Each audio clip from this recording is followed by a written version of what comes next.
metric, but Zappos made headlines in 2013 when they transitioned 80% of the company to a holacratic form of management. And what happens is they have official managers or not designated individuals with titles, but rather they temporarily function in roles that employees step in and out of over time. So for 3 months, guess what? It's Val Grubb's turn to be the manager for that quarter. Really an interesting new methodology. I did, if anyone's if you're in the Las Vegas area, Zappos actually gives tours for like $10 or something like that. And by the way, they'll actually pick you up at your hotel, which is even better. But it was a really fascinating tour to talk with employees who were part of this holacratic style and seeing how they were adapting to it. Morningstar, okay, you think, all right, Zappos, shoes, retail.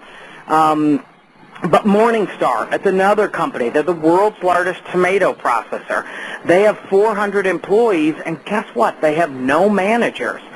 So, again, it all comes down to the fact of how important influencing is, just in being able to get anything done. And I think that when we think about sort of influencing others, how we're going to talk about that today is we're going to look at sort of this resistance to change. We're going to talk about, communication styles. We're going to talk about developing personal power, passing the microphone. We're going to talk about benefits over features, synthesizing, having that elevator pitch ready, and then persistence. So at the end of this next 50 minutes, should really have a good understanding of what it's going to take to be a good influencer within your organization. All right, so first, again, let's look at resistance to change. So you may have seen this. If you've certainly done any sort of project management type work, you've probably seen this this attitude bell curve.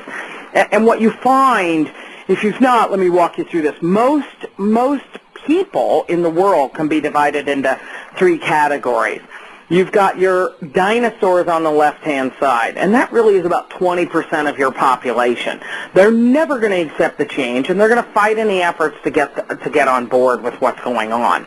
Meanwhile, on the other end of the spectrum, you've got 20% that they're typically called pioneers, and they're going to embrace and support change, and they're actually going to ask you, what the heck took you so long to make this change, because it's so needed within the company.